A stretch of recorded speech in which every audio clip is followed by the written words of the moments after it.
Welcome back to The Lead. In our world lead, 42 Syrian soldiers are dead from reported Israeli airstrikes. That's according to a Syrian opposition group. These strikes seem to be aimed at preventing weapons from being transferred to the militant group Hezbollah, which the U.S. State Department considers to be a terrorist group, sources tell CNN's Barbara Starr. While the Syrian government says these strikes open the door to retaliation, an Israeli general says that there are, quote, no winds of war. I want to bring in Hala Garani, CNN international anchor and correspondent, and Josh Rogan, who has a brand new job as a senior correspondent for Newsweek Daily Beast. Thanks for joining us, Josh. Congratulations. I want to play for you guys something that the ambassador, the Israeli ambassador to the U.S., Michael Oren, said to me on Friday when I asked him about, at this point it was just reports that there had been some strikes by the Israelis against the transfer of these weapons. We have a very clear policy. If the Syrian regime tries to transfer chemical weapons or what we call game-changing weaponry to terrorist organizations, particularly to Hezbollah in Lebanon, Israel will not remain passive. We're very serious about it. That's about as close to an acknowledgement as you're going to get from an ambassador before news like this breaks. Do you expect this to escalate? You know, I don't think that at this point Israel expects it to escalate, because when you look at Prime Minister Benjamin Netanyahu's trip to China that went ahead as planned, he didn't even mention what's going on in Syria right now on his first day in China. So it seems as though they're taking some preventive measures in the part of the country where they think there might be retaliatory strikes, not from Syria, but from Hezbollah in southern Lebanon, which is significant, by deploying their Iron Dome system in that part of the country. So I don't think the expectation is for an immediate, imminent escalation to a region-wide situation at this point. And Josh, the people like you and me and Hala obviously have been parsing something that President Obama said a few weeks ago, the red line, where there was a story in the New York Times over the weekend saying that it was an ad-libbed red line. But let's go back and take a listen to what the president actually said when it came to chemical weapons used by the Syrian regime. We have been very clear to the Assad regime, but also to other players on the ground, that a red line for us is we start seeing a whole bunch of chemical weapons moving around or being utilized. That would change my calculus. That would change my equation. So we're told now that the aides were surprised when he laid out that red line. But he laid it out anyway. Does it matter? It does matter. Words matter, and when you set red lines, people believe them, and then when you don't uphold them, people lose faith in your credibility to uphold them. We saw President Obama last week say that, oh, Syria has crossed several lines.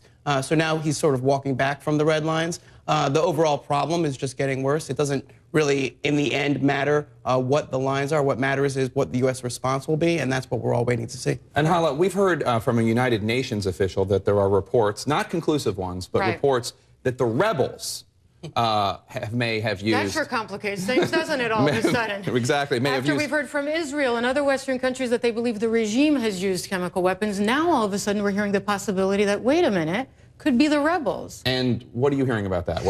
Well, Carla Del Ponte, the human rights investigator for the UN, made this statement on Swiss-Italian television.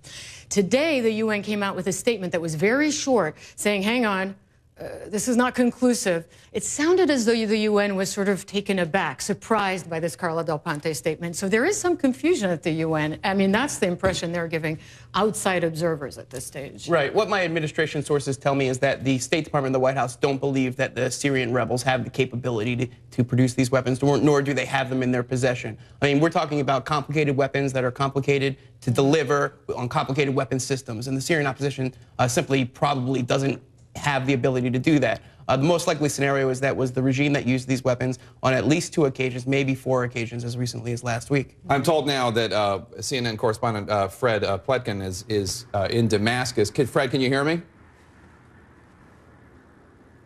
Yeah, I certainly can, Jake. Sorry, we're having trouble with the line here, but I think we're good now.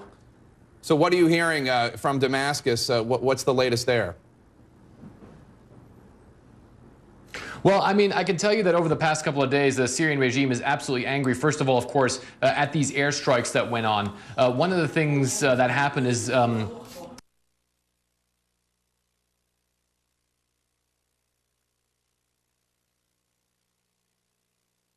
initial explosions, and then there were secondary explosions that went on for well over an hour, and that seemed to indicate to us that some sort of major installation had been hit, probably some sort of ammunition depot. And then what happened is that the Syrian state television put up a banner saying that Israeli rockets had hit a research facility, but people living in the vicinity there say that they felt the wave, the blast wave in their houses more than a mile away. So clearly it must have been something much bigger. And the Syrian government is absolutely angry. I mean, one of the things that we have to keep in mind about all of this is that what was hit is really the power center of the Syrian military. There's several units of the elite Republican Guard that are in those military facilities. There is that research center. There's also a big weapons depot there as well. So the Syrians are absolutely angry at this. And as we've been saying, they are threatening retaliation. At this point, it's unclear how they want to do that. But people here in Damascus are on the edge. The government is on the edge. And the military, I can tell you at this point, is licking its wounds, Jake.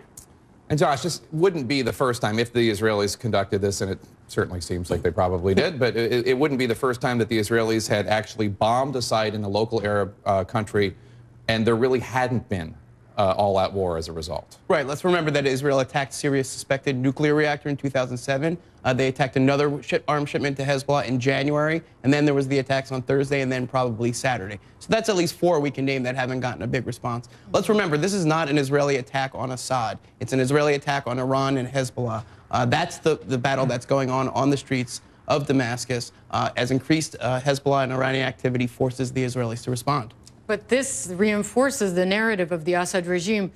From the beginning, the Assad regime has said these are outside forces working against the Syrian people. And this reported Israeli strike that strategically is on the side of the rebels, ironically now, you have the very unlikely bedfellows here, reinforces that narrative, just as the killing and the atrocities continue. All right, Hala, Josh, and of course, Fred in Damascus, thanks so much for joining. And Josh, congratulations on the new job. Thanks.